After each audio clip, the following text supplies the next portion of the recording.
Project Toa, the opening scene, is literally the trial run for the Bionicle series we're making. In every way, both me and Christopher felt like we can do better than this, and we're going to. It's like we're going to start fresh. We're going to start again. There is room for improvement. A lot of room. Project Toa 7th anniversary was a big step in that direction. If we were making this movie for God, then we got to do our very best. And so we started over basically clean slate. And with starting over, we had to revamp each character. More joints, more posability, more paint, better designs overall.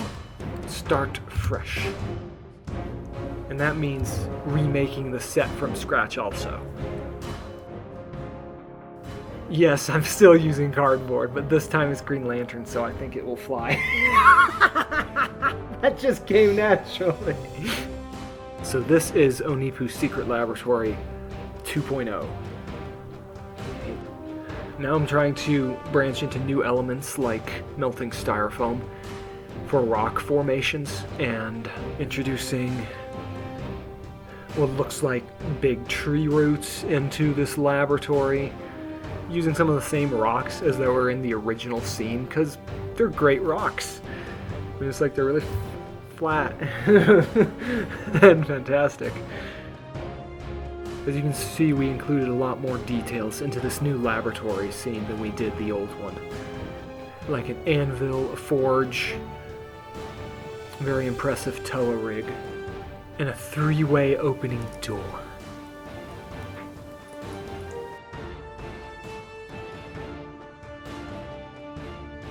The animation itself is now going to be held by a higher standard than it was previously. And with a higher standard of animation, it also comes a higher standard of camera work. Sometimes I'll have to do test runs of the shot just to see if the camera movement is going to work, and that is what this shot turned out to be.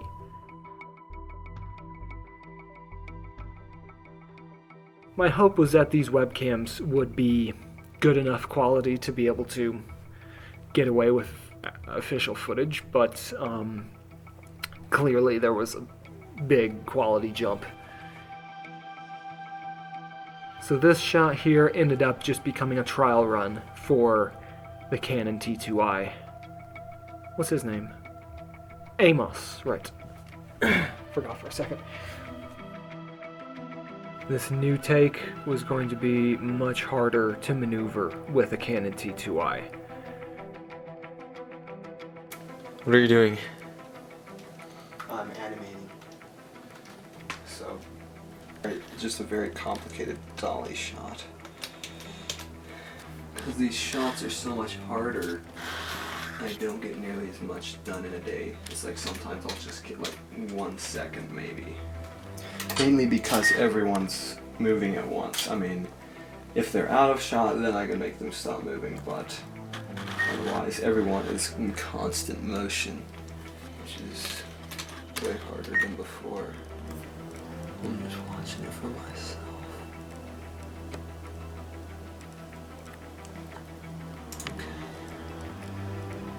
Okay. Right now I'm having to balance. It's kind of like a scale. I'm having to put just random pieces and stuff on the back right here just to tilt the camera up and down. This is when the camera is going down too low because the camera itself was going to hit the anvil. The lens was going to bump into it. So I added this little piece on right here to kind of act as a counterweight. And I just started stacking up train track pieces on and stuff just to get the camera to look up, or just starting over. So like once it gets about as heavy as it can, then I take it all off and move the camera up a little bit, and then see how that turns out. But yeah, it barely made it right over the anvil right there.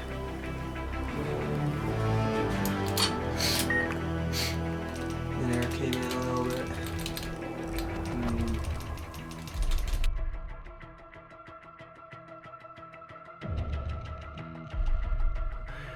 The door mechanism itself was fairly complicated.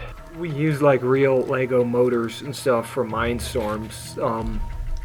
My brother let me borrow some of his Mindstorms motors and such, and we both put together this complex little door rig-up thing that I can just spin the dial and open and shut the upper part of the door just by spinning the dial.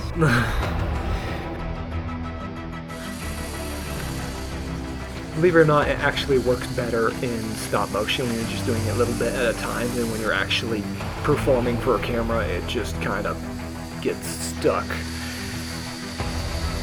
Oh no. There you go. Lower part of the door, I just animate it vertically. No motors attached. There you go. Just needed help from a human. Seem to rely a lot on Lego train tracks. No more train around the Christmas tree.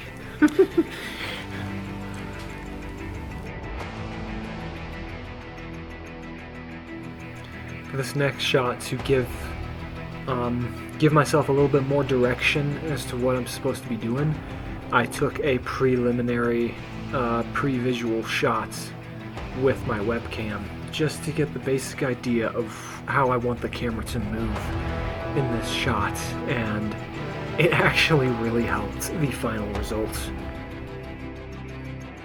And I had a bit of a close call right here. I almost lost this shot entirely because it's hard to explain, but the camera was off balance and I had to readjust it mid-shot.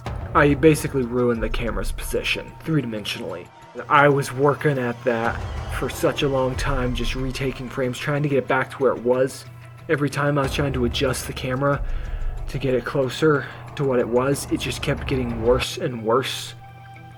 And so I did the only thing I could do. I prayed, and God was telling me not to give up on this shot. And from my point of view, it was hopeless. And so after God told me to keep going, I decided I'm going to keep trying. And a couple minutes later, I can't explain it, I moved the camera. It went almost right back to normal, and I got the shot back. There's a slight jolt in the background. That is the only thing you can tell there's something wrong with it, because three-dimensionally the camera's not in the same place anymore. But you play the footage and you don't even notice. It was a God thing, and I am just so thankful for that. It's a good shot. Can't afford to lose it. When we first uploaded the Project Toa opening scene, we'd only just barely started reshooting Project Toa, and that's why we had nothing to show after that for a long time, because we were just barely getting into production again. When we literally just put on the little we had, thinking that no one would actually care about it, and it ended up being a little more popular than we originally anticipated. Do you remember what year it was when I was actually started reshooting Bionic, when we actually decided we were going to start over? It was in the second half of 2012. Sometimes working with a Canon T2i is somewhat restrictive, so I have to start using new techniques like mirrors. It's like I'll bounce the image. It's like I'll point the Canon right at a mirror, get it at the right angle, and then after it's shot, I'll flop it on the computer.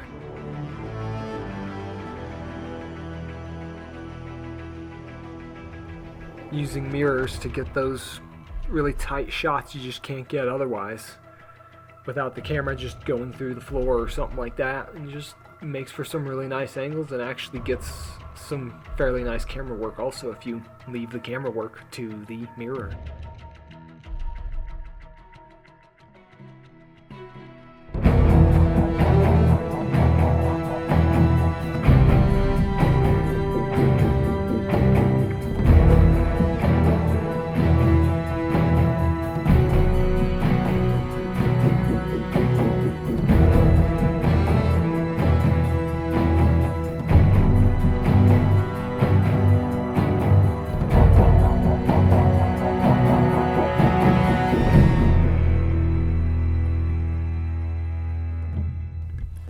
Early on in the production of this scene, animation was going really well. However, I hit a snag.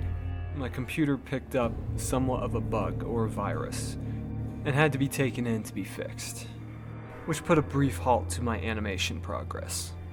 Over the course of the next few days, I discovered a new Bionicle stop-motion video on YouTube called Waste Disposal, which the creator actually told me later took a lot of inspiration from Project Toa. And I see this video and I'm like, this is so cool. I need to get to work. Like, now. So I went and hooked up my equipment to a really old computer, so I continue on to this scene, which introduces Turaga Wainua into episode 1.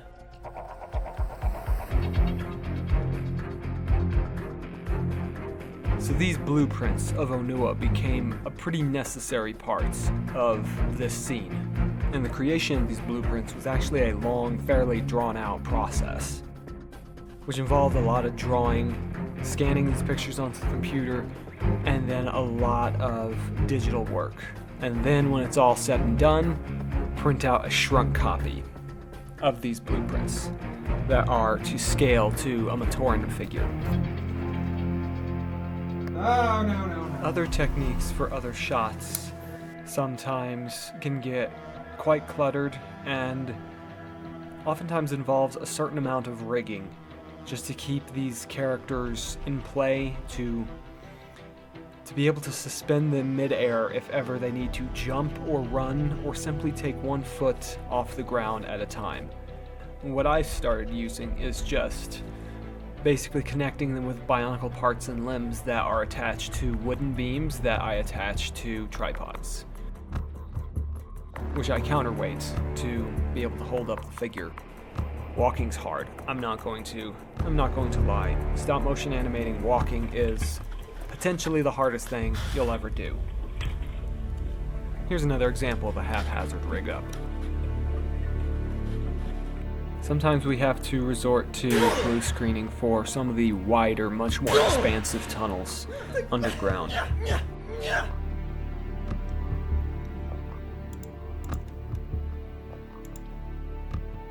And always keep your eye out in these tunnels for creepy crickets.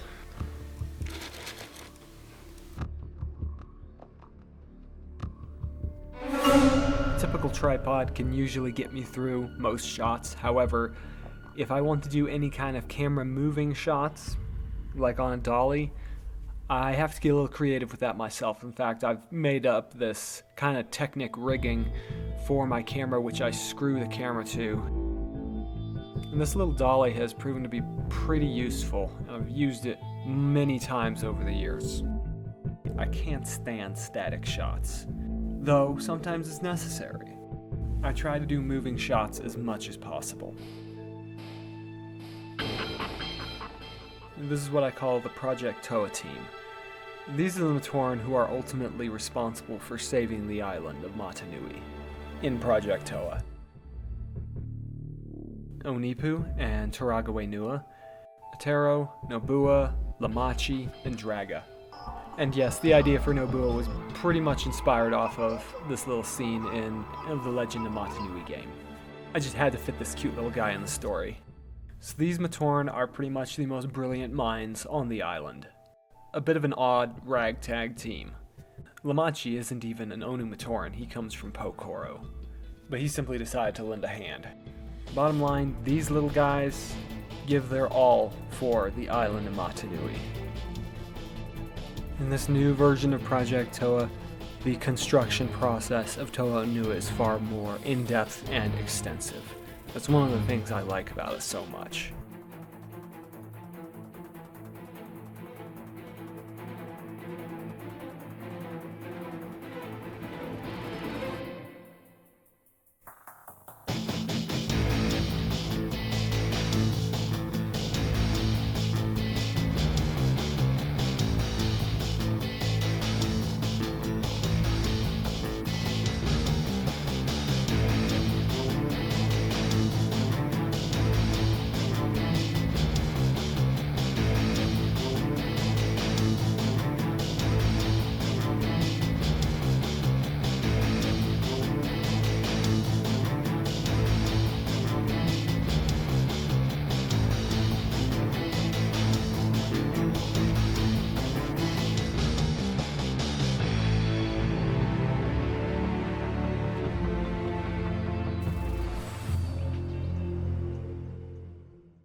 So, this is my room.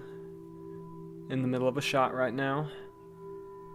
Got some interesting rig ups going on here. Right here we are in the middle of a conversation scene with Onipu and Turaga Wainua.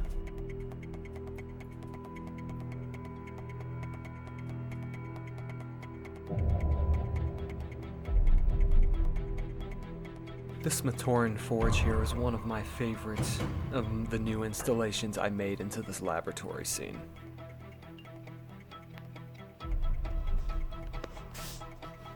But things can get a little hot in there, so I think I'm just gonna close it up.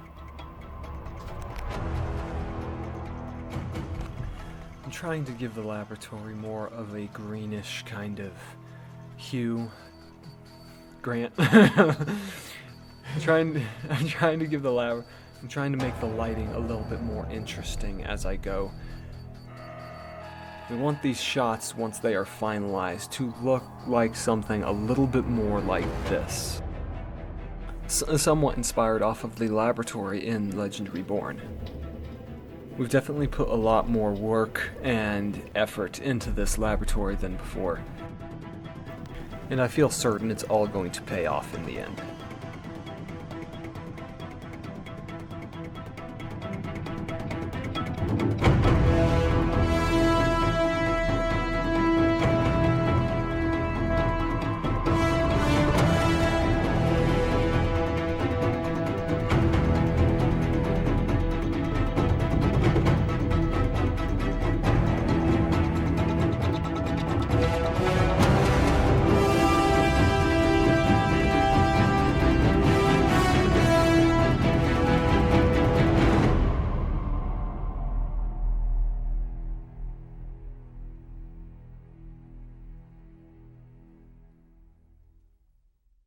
There is, however, one other side story I would like to mention in regards to this scene. That is that we had a rather close call when it came to exporting this scene. We almost lost the entire file, or at least a good half of it.